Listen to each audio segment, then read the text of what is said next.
Joining me now is a talented writer who's given us books from the worlds of superheroes, Star Wars, and arguably the greatest super spy of all time, James Bond. Time to knock back a Vesper Martini with Mark Edlitz. Mark, welcome to Comic Book Central. I'm really happy to be here. Thank you very much for having me. You think I'm kidding? I am not kidding. I do have a Vesper Martini right here, and I'm going to get started because it is definitely after 5 o'clock here. Where I don't know, is it after 5 o'clock your It time? is 5 o'clock here.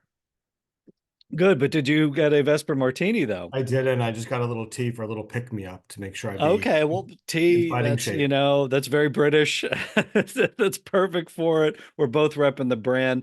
You got the books behind you there. I definitely want to talk about. Look, this is an area I've been wanting to tap into on Comic Book Central for some time because obviously with James Bond, they're the novels, it's prose, but I don't think people realize, and I certainly didn't realize, and I'm a comic book fan, just how many comic book adventures of James Bond there are. So I've been wanting to dig into this a little bit. You've written quite a few books on Bond, The Many Lives of James Bond, The Lost Adventures of James Bond. We always love Lost Adventures. Those are always fun. And your latest, James Bond After Fleming, the continuation novels. I want to make sure, markedlitz.com, right? That's where we go to get them. So Yes, please. anything we like, we got superheroes, we've got all kinds of things. Um, Look, before we even get into this, I got to ask you the most important question. Best on-screen Bond. There has to be one You that know, you. I think It can't be Bond, like kids. They're all my favorites. It can't. I'm not no, going to accept that in this interview. no, fair enough. I think Bond having a favorite actor is sort of like a bird imprinting on a baby bird. It's whichever Bond actor you saw first on the big screen. For me, it was Roger Moore and Okay. Moonraker, followed immediately by For Your Eyes Only. And what was fun about that is that for me, that created a template that Bond could be fantastic and out of this earth and a little bit silly, or with For Your Eyes Only, it was hard-edged and gritty. And it showed me how elastic the character was. Yeah, I think that Moonraker was my first film Bond, but I think up till then it was always like ABC Sunday Night Movie. And they come in, it was like your Goldfinger. And so I kind of got used to both. And I think even as a kid, I detected there was a much harder edge to Connery. But as a kid, you like the jokes, you like the silly, you like the goofy. Um, so I think early on, maybe I leaned toward Roger Moore, and then over time, I Me think I too. got And to, then over yeah. time, you begin to appreciate Connery. And I always sing the praises of Pierce Brosnan. My wife says, no way, no chance, not at all. She's a Daniel Craig. But that's the coolest thing, though. Everybody has their own, right? Like everybody, there's a Bond for everybody. Yeah, that's what's great about the movies is that there's not just one tone. And that's also what's great about Right. the novels and even the comics is that there's not just one version or one style of Bond that you could take the character in so many different ways and put him in so many different adventures. And Yeah. depending on what form you're telling, the story might alter a little bit or the character might alter a little bit. Like if you're going to do a Bond video, let me do an obvious example. If you're going to do a Bond video game, he's going to shoot a lot more than he will in a novel. He's going to kill more people. Right. And that changes his character one way.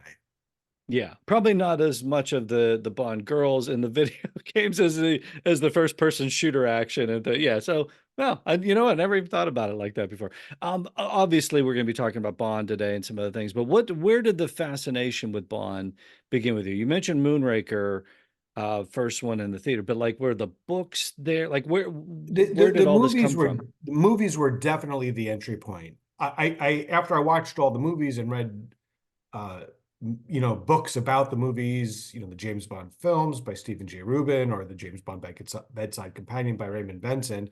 I also read the Ian Fleming novels in high school and middle school, and I read them, but I certainly didn't appreciate them. They're really you really get them more when you're a little bit older. Yeah. Um, and I've really just been a Bond fan all my life. And with my first book, How to Be a Superhero, it was really just interviews with actors who played superheroes.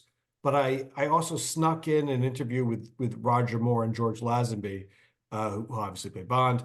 And it really doesn't. I think I called it not. I think I called that section "Not All Heroes Wear Capes." but it really doesn't make sense. But I think I just really wanted an excuse to to uh, Bond. speak to Bond actors. Right. Yeah, no, I agree with that too. Well, look, there's a later question I have too, but it's just like I'll ask it now. But like, 'cause, I mean, you're seeing Indiana Jones on my wall too if you're watching the YouTube version. Um, but it's like I kind of consider all these like superheroes on some level, right? Because they're heroes, but sort of kicked up. So you don't have to wear, to me. So it's like, do you consider something like the Lone Ranger and Tarzan Oh, for sure. super? Oh, absolutely. Okay. Because Absolutely. there's always the debate there. It's like, well, it's not really. Okay. Yeah. Yeah. I think having a consistent look also helps. Tarzan Yeah. with the loincloth and, Yeah. the It's a Lone uniform. Ranger with his mask. The Yeah. consistency of the look helps. It's an outfit. It's a superhero Yeah. outfit. Yeah. Whether you like it, depend. Um, okay. So your latest book delves into the non-Fleming stories. So you Yes. write, okay, so here's from one of your books. Since Fleming's death, his estate has authorized the publication of 27 Bond novels, a biography, a novella, 9 books about teenage Bond, 3 novels about his secretary, Miss Moneypenny, M's secretary, one about his nephew, a planned trilogy about the next agents in the Double O division, 8 short stories. This is all post Fleming, right? Who knew, right? Who I didn't know. That's why I'm glad I got your book. So I guess the question is, why haven't the Broccoli family? So Albert Broccoli, it was the original producer of the Bonds, and then his daughter took over, and like she's sort of carrying things forward now, right? So I guess the question is like, why haven't they tapped into that? Because they pretty much mined those original Fleming novels dry, right? Yeah. Even by the Right. titles. Well, They're yeah, I digging mean, deep that's on a, some of the titles. yeah, I mean, let's take that into two parts. One, there are over 50 James Bond continuation works, which is to say works written after Ian Fleming's death. And Right. and how that happened in the first place is kind of interesting, and maybe we'll talk about that. But so there's this great variety of James Bond novels that Fleming didn't write. And one of them is a pseudo biography where it tells his life story, where it tells the adventures of Goldfinger, Dr. No, From Russia with Love, and all that, but from James Bond's point of view. But it also tells what happens in between the adventures and explains how James Bond got his scar. So it explains everything, and it's James Bond later in life looking back. Uh, and there's modern James Bond stories, which is to say, set in the 80s, 90s, 2000s, and whatever we're calling today. There's period Bonds where they're set in the 50s or 60s. So there's this great rich vein of stories. And most of these, I would say, even the most devoted Bond fan has likely not read all 50 plus works. There's some stories, there's like 2 short stories while I was investigating that I didn't even know existed, which kind of have James Bond time travel, for lack of a better word, which makes no sense, but Hey, they were Indiana Jones did it. That's what, exactly. why not James Bond? True. He's the successor to James Bond. I mean, he's like so why So not? so there this great vein of stories, but as you say, none of them have ever been truly uh, made into a movie. The closest we got was the first adult James Bond continuation novel. So after Fleming died, they said, "What are we going to do about this? Should there be more James Bond novels?" And a lot of people thought, and you got to remember this is the 60s. This is pre-Marvel, pre-DC, and there weren't. Fleming died as From Russia with Love was being produced, right? I Yes, think it he was died in around that time. 1964. Yeah, because I think there was like shots of him on the train where the train set was, and I don't know that I'm trying to remember the time, but I don't even know if he saw it released. So that's the time period we're looking at. So it's like, what do we do after this now? Okay. Exactly so. And so they release, release Man with a Golden Gun, his novel posthumously, some short stories. But then, well, what do we do with Bond? It was such a personal character to Fleming. People always say it was Fleming James Bond. Hmm. How do you take what is so personal to the author and then give it to another author. And a lot of people thought it couldn't be done. And his wife, uh, who was not a fan of the James Bond series, she thought it was too lowbrow, said, "Let's stop this. It's his. I didn't like them, but it's his voice, it's his vision. Let's stop it." But what was happening were that other people, including in other countries, were trying to write James Bond novels without authorization. Okay. So they were kind of put in a situation where they had to protect the copyright by making more books. So there were three things happening simultaneously. One, they reached out to Kingsley Amis, who wrote the first adult James Bond novelization, Colonel Sun. Let's get to him in 1 second. There was another author, Jeffrey Jenkins, who said that he worked with Ian Fleming on a outline, which was called Per Fine Ounce. So he said, "I've got this authorization from Fleming himself. I'm going to write this." They hired him to write it. And they Okay, so also, buy him out before he pulls a Kevin McClory and tries to sue him for Thunderball. Good, bring him into the fold. Smart, exactly, yes, brilliant. control it. And Yeah. then the third thing that they did, which a lot of people don't remember or never knew, is the first James Bond work after Fleming's death was a book called The Adventures of James Bond Jr. 003 and a half. And the cover name says it's written by R.D. Mascot. But when you open the book, it said that R.D. Mascot is a pseudonym of a well-known author. So there's always been this mystery for many, many years. Who is R.D. Mascot? And so for one of my books, The Lost Adventures of James Bond, I tracked down the author and revealed that it's Arthur Calder Marshall. But and which is still sort of a quasi secret. But let's get back to Amos. So Amos was a friend of Ian Fleming. He knew Fleming. Amos wrote two books about Bond. They're, Bond appreciation books, if you will. Right. And he showed an enthusiasm for the character that a lot of people didn't show, which was winning, and an understanding of the character. So when Fleming died, they gave Kingsley Amis the manuscript to The Man with the Golden Gun, and they said, "Do you have any editing suggestions? We're not asking you to rewrite it. We don't want your ideas on how to make it better," although he did have some. Mm-hmm. But he said, just how do you edit it? So he gave some notes, and then they turned to him and said, "Would you write the first adult James Bond continuation novel, which became Colonel Sun?" There's two things that we see in the Bond movies that come from Colonel Sun, and this is back to your question, is at the very beginning of the book, M is kidnapped. And we'll see that in The World Is Not Enough with Pierce Brosnan. Mm-hmm. And that was a big deal at the time. And Right. the other thing we see at the end of the book, Colonel Sun tortures James Bond for the mere pleasure of it. And the way he tortures James Bond is he's got this spike and he sticks it up Bond's nose a little bit and in his ear. So you've got this terrible torture sequence, which is one of the best in all 50 plus works, where Bond is getting tortured through the ear.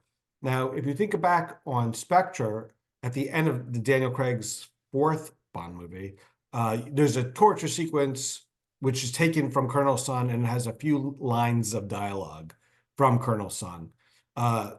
And that's probably the closest we've ever seen to an adaptation of a Right. Bond continuation novel. So tweaking scenes, they'll take scenes and things like that. But it's just like, why have they said why they haven't just mined this? So it seems like this unending source of, or do they just, I mean, they own them, but like, are there legal rights or there? Well, no. Well, one thing we should Again, these are yeah, covered. I think this is all covered in your book, right? Like, yes. so you get those two books, like The Lost and the post Fleming. Like, make sure we get those to get the full story. We don't want to give everybody away. But as a little teaser, it's like, are we ever going to see these things on the screen? Well, two things that Bond fans should keep in mind is that there are two separate companies. There's EON, who does the Bond films, and there's what was once called Glidrose, but is now called IFP, or Ian Fleming Publications. EON does the movies, IFP, Ian Fleming Publications, does the books. And obviously their relationships are intertwined. But think of them, their work runs parallel to each other's, sometimes intersects, but are mostly two parallel lines that not never shall the twain meet, because they have great relations and Right. they fuel each other, but they're different companies. And the other one of the reasons I think that they don't use the novelization, the continuation novels, is I think they like to have the story be a surprise, and I think that they like the villains and the threat that Bond is up against to be from 18 months from now, which is to say, what's going to be scary 18 months from now? What's going to be scary 2 years from now, as opposed to what was scary in 5 years ago or in 1980. Even though you could read. I'm probably more cynical and jaded than you are at this point. I'm thinking they just don't want to have to give the other company a kind of a little, the scratch that comes in on this. We got Bond. We finally got Spectre back. We got Blofeld back. Let's just go with that. So that, what these are all detailed, I get in your book. Do you got a favorite? I like the John Gardner stuff. Oh, you're a John Gardner fan? I do like that. Yeah. That's awesome. I like What's the fact your that he favorite Gardner? probably Win, Lose, or Die. I mean, I've got this one here. I don't have all of them, Yeah. but and again, thanks to your book, I'm going back through and just realizing this treasure trove. So now I need more shelf space over here if you're watching YouTube to fill these in. But it's like, do you have a favorite of like the post Fleming novels? And is there one that you would like to see translated to the big screen? I think if you want to recommend a James Bond novel to someone who hasn't read one, I think Win, Lose, or Die is a fun one. There's sort of a headhunt on James Bond. The Raymond Benson's are a lot of fun. There's one called He did Time to Kill. I'm sorry. He did 6 novels and 3 novelizations and 3 short story, right? So which one was and three published short stories and one that's not published. Okay, again, all in your book. So Yeah. but which one were you referring to? High Time to Kill has a Okay. great premise of mountain climbing and different enemy agents trying to reach the top of the mountain before the other one gets there. Okay. And you know what's surprisingly really good is Christopher Wood's Spy Who Loved Me movie novelization. Movie novelizations are not everyone's cup of tea, Right. but Christopher Wood wrote the screen or co-wrote the screenplay to Spy Who Loved Me, and Eon said, "Could you novelize the movie for us?" So that was a case of IFP and Eon working together, but where Eon said to the screenwriter, "Write this as a novelization." And what Christopher Wood did is he wrote it as if Ian Fleming wrote it. So he takes out the Roger Mooreisms of the movies for Moonraker as well, describes Bond as Ian Fleming does, and he tells the story as if Ian Fleming would do it, which is a lot of fun. Yeah, or almost as if Connery had been in those movies, if they had been the darker kind of version of it without all the glib spoofy thing too. Correct me if I'm wrong, like Spy Who Loved Me, I think the original novel, the Fleming novel, it was written from Anya, was it Anya's perspective? No, Or Vivian, I'm going to mispronounce her name, Michelle, perspective. So as you were correctly saying, it's written from the point of view of a woman in 3 different parts, and Bond doesn't show up until I think the last part. So, and Ian Fleming said, I'm going to sell you the rights to turn these into movies, but you can't have The Spy Who Loved Me. You're not going to do.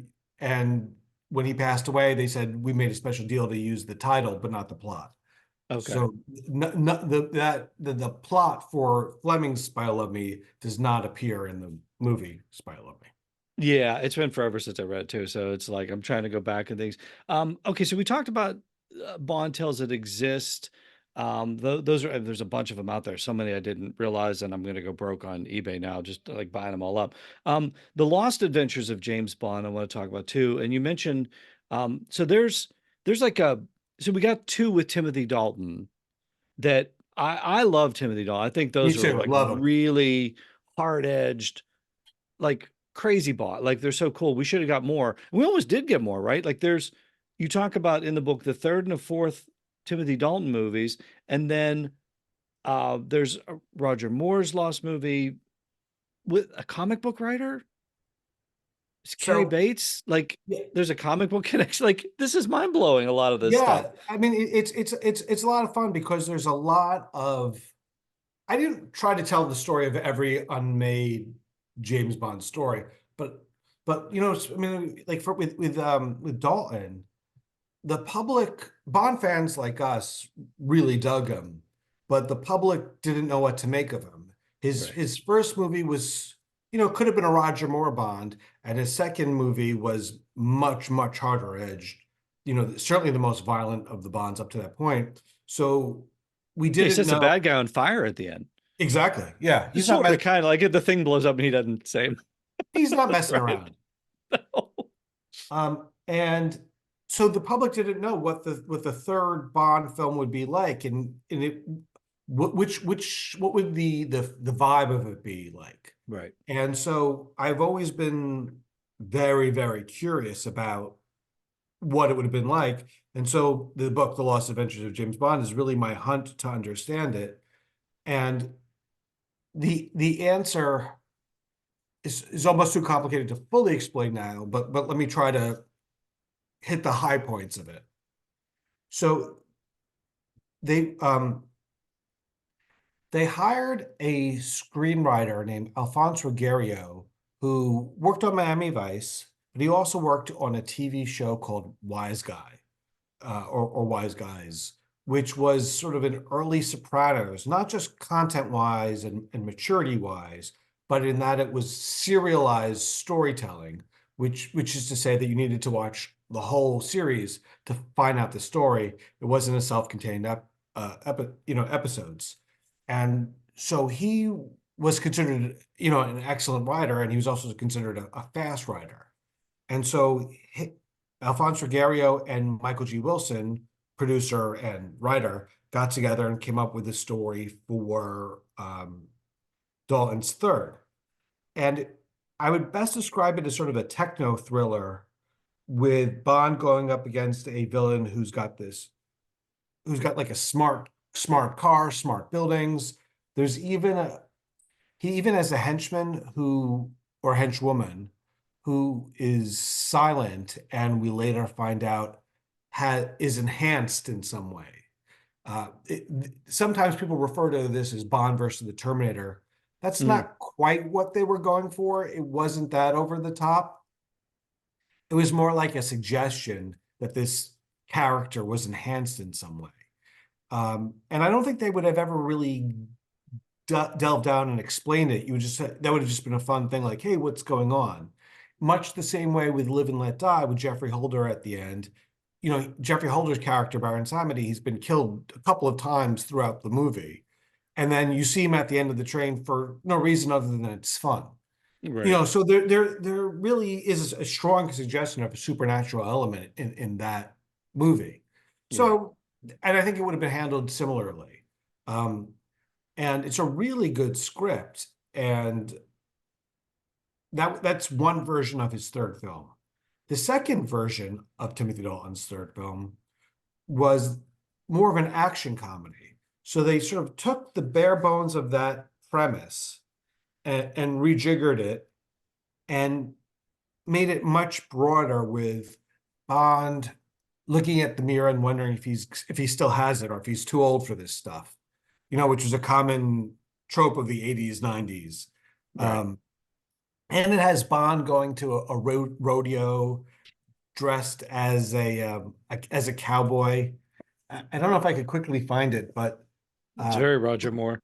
Pat Car my artist drew it as a way to show how that could work. I don't think I That's could a find great it. part about the books too, is you got a lot of the things you're talking about. You illustrate them Yeah, throughout. Like it's you almost feel like you have seen it. yeah, that was the idea. It's how do you create a memory in your reader about something that hasn't happened and hasn't been filmed. And so that was the goal. And this great artist, Pat, illustrated it. I found it. So I minimized my screen so I don't see my face. Am I in the, is it up? It is perfect, yeah. And if you're watching on the YouTube channel, it's basically Timothy Dalton, almost with a Indiana Jones type hat, with a cowboy hat, but like yeah, he would be at a rodeo. So no, it brings it to life perfectly. So So yeah, that's one of the fun things about these books is so they've got stills from various projects, some of them, but it's also these original artists, this artist making original drawings, which I love as an aside. But anyway, that was a very broad action comedy. And by the end of the film, Bond gets his mojo back, and there's some references to him fighting Odd Job and Goldfinger. So you would have had you know, Timothy Dalton, James Bond, remembering Sean Connery's adventures, which I think audiences might have gotten a kick out of. yeah. And then we all know what happened. Things just went sort of on a hiatus for a while, and off you go. Yeah, So yeah. I I'm do want sorry. to. Oh no, I do want to get into some of the other books too. But before we, I do want to talk about. There's a chapter called "The Secret History of Bond Comics," and you talk about the fact that I think you quote Alan J. Porter. He says, "There's been more original James Bond stories told in comics than in any other medium." I do have to ask you about. I know Dark Horse Comics did a lot of James Bond books. I love them. One of I enjoy A Silent Armageddon. If you're looking YouTube, I'm holding that up. So I have issue 1 of 4. I have issue 2 of 4. I don't seem to have issues 3 and 4 of 4. You're not, nor will you find them You go into because that in the book though, right? they yeah we so the rest of the story was never told, and I tracked down the writer who generously uh shared with me the plot for them, and I print them in detail. And I also had the artist who just passed away allowed me to put some of his thumbnail sketches of what we would have seen in these unmade comics. And he also created a new image just for the book to give readers a chance to imagine what it might have been, which is just an incredible gift to us, I think. Yeah, it's just it's. Do you have a favorite Bond comic? Well, I do. So German Gabler who wrote these Spanish comics called Zigzag. Zigzag was the publisher, and he wrote most of the 65. Was it 65? No, I think there's even more. James Bond Jr. was 65. I'm sorry. Mhm. I can't remember the exact number, but it's a lot of Another comics. great comic book series, but go ahead. Yeah, right. Yeah, exactly. And his stories are both faithful adaptations of the Fleming novels and short stories, but he also came up with his own delightfully crazy, and I mean it in the most loving way possible, ideas. In one, Bond is fighting a Yeti, which is like this Bigfoot type creature. Uh, and so I love that. That it's not like his other stories are something that Bond purists Right. can respond to. But I also love that in addition to these pure Fleming-esque comics told in like 20 pages or whatever, that he also has these outrageous stories. Maybe that's a better word, outrageous. Yeah. And Indiana Jones fought a Yeti in the comic books too, in the Marvel Oh, comic book. So there's always kind of Indiana so it was good Jones. to fight a Yeti. Can't go wrong.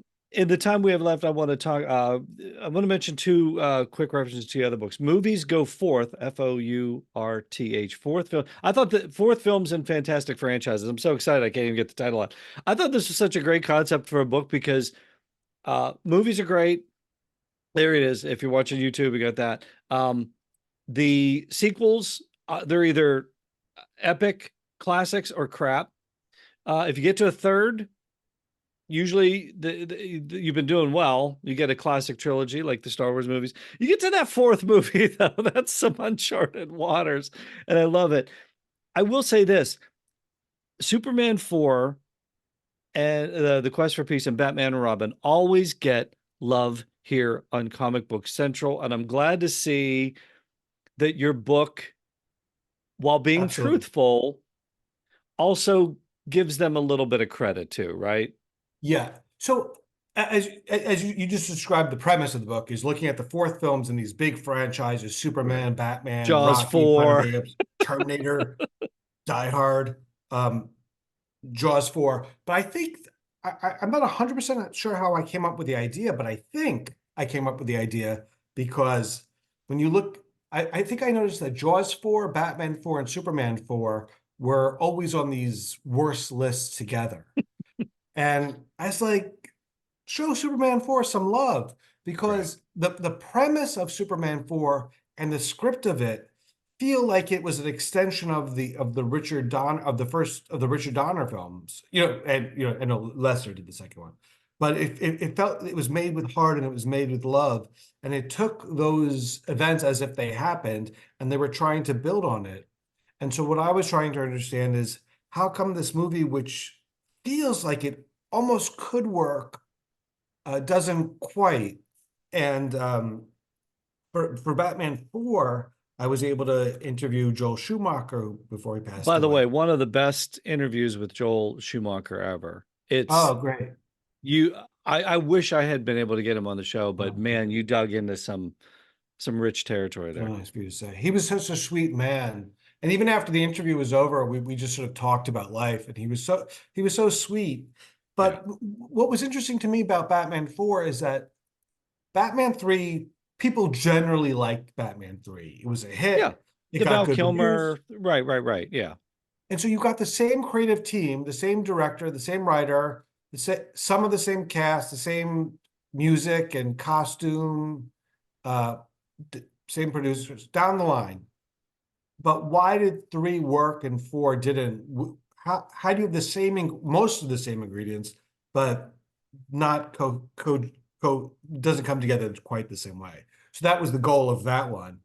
And with like Die Hard 4, just to jump around for 1 second, No, I, please. I, I didn't, Die Hard 4 is not my favorite Die Hard film, and I didn't know what I could bring to it by devoting a chapter to it, but I wanted to include it because I just love the Die Hard series so much. So I interviewed a guy who wrote an alternate Die Hard 4 that Bruce Willis um, wanted to write it. And Bruce Willis and this writer would call it Die Effin' Hard, but they didn't say effin'. And in it, John McClane, he's in a helicopter and it goes down and he has his hand stuck in the helicopter and he takes out a knife and saws off his hand to break free. I mean, like this was like a gonzo Die Hard film, Yeah. very different than As the directed by versions. Quentin Tarantino or something. Right. Right, right. Exactly. Yeah, it's an incredible interview with Schumacher. I look, I don't know how you take it when you watch it, but I almost take it as if the Adam West TV show were brought to life. Well, it was a feature film, so if, like maybe a sequel to that, but with a different. Am I anywhere close? Yeah, I mean, my understanding is that even on set, he would say, hey, we're doing a comic book movie. Like he wanted to go more and more into the comic book territory and further away from the Burton territory. And Batman Yeah, 3 has one foot sort of in both directions. And, right. with Batman 4, he's just like, well, I've established myself with Batman 3. Now I'm going to go take it even further. Yeah, and wasn't it like Batman 2, Batman Returns, so dark, and McDonald's is selling Happy Meals toys, and Danny DeVito's biting noses off, and blood squirting, and they went, Toys. It was all about toys back in the 90s. Yeah, I mean Yeah. that's not an exaggeration. It really was a situation where the toy companies were dictating content, and Yeah. that's Michael Uslan, the because producer, he told me that. yeah, Yeah, he's like, unfortunately, the toy people took over. yeah. But that's how these uh films make their money, even much more so than box office. And this might surprise people because the numbers are often very large in box office, but when you split it with the theater owners and different divisions been paying for these expensive movies, Right. it's the merchandising Right. that is the lifeblood of all these movies. I thought you were going to go merchandising. I thought you were going to go Spaceballs on me. Yeah. Well, you read the MCU book, the new MCU book, and it's like you realize that back in the day, Marvel was making most of their money off the toys. Yeah, that's why you never saw Black Widow toy like, oh, girl toys don't sell, and people are like, yeah, okay, here we go. So that all changed, but which was great. But do you have a favorite part of Batman and Robin? You you dig it, right? You dig the film. I don't know if I have a favorite. Poison Ivy. Yeah, I don't. John Glover, the great John Glover's in it. Arnold I, Schwarzenegger's little footy, little, I, little furry You know, footies. I actually have more of a soft spot, I think, for Jaws 4 because I'll tell you why. Because they didn't get it right, but those bless their hearts, they tried so hard. Once Right. they had the premise of shark gets revenge on the death of another shark Yeah. for other people who didn't kill the shark but are related to the guy who did. Right. So if that's your convoluted premise, what do you do with that? And they tried so hard to make the best shark revenge movie that they could. Yeah. I think they And succeeded in yeah, that aspect. The shark, I mean, it works obviously better than it did for Spielberg. And I think Michael Caine had the greatest line. He was like, I never saw the film, but I saw the house that it paid for. yeah. How to be a superhero. Look, it's something near and dear to my heart. Yes, It's, yeah. people who play superheroes. It's a great book, and it's those in-depth interviews with people who bring comic books to life, and that's what this show is all about. What I like about flipping through this, and I do it digitally. I have the digital version. It's folks that I'll never be able to get on the show again. Like Adam West, Yvonne Craig, Bob Holliday, Broadway Superman. Oh my He gosh. emailed me, but he was too sick to do the show. But he emailed me. Noel Neal, Jack Larson, Leonard Nimoy, Roger Moore. You got Roger, you interview with Roger Moore. Can you talk a little bit about that book? Why that is so Yeah. personal to you? So the book is called How to Be a Superhero, and it's interviews with actors who played superheroes of the past 7 decades. Yeah. And it's the people, it sounds like you grew up with just as much as me, who these are the actors who played superheroes when you didn't get as many superhero films as you did It wasn't now. cool. And it feels and they were really, it felt like it was their destiny to play it, and they embodied the character, and then they were the character, and then it felt like these people were the heroes, not just picking the part because it paid the bills. Now Yeah. that's not always the case, but that's, as the audience member, what it felt like. So it was so cool to track down people like Adam West and talk to him about his process of playing Batman, or speak You dig to deep, like you get Salinger. into some of the act like the episodes, and what was it like to like the conflict between Bruce Wayne and Batman, and which did you see him two different characters? Like I love that you asked it, like he may or not know, like but you dug deep Yeah, on a psychological level with some of these. yeah, I try to make it. I guess if for people who are trying to understand the book, it's sort of like inside the actor's studio, Mhm. but it's just superhero talk. So as That's you one of the reviews I got for this show was like inside the actor's studio for comic books. So I have a kinship with that book. I have a tight kinship with that book. yeah, and so it's like, I spoke to Matt Salinger, who played Captain America, and now that's another example where, there's a lot of the movie that doesn't work, but he works. I Yeah. thought he was great in it. And so it was that discussion with him about what is it with all these people? What's it like to wear the suit? Did you feel super heroic? How did it change you? And I was surprised by how often the actor was changed by playing the part and even by wearing the outfit. How they did feel more powerful, how they did Right. feel more in charge, but just like we Ship. do. John Wesley Ship too, right? He felt the Yeah, same. that's Yeah. that's a great interview because he talked Yeah. about how powerful he felt in it Yeah. and how empty he felt not wearing it.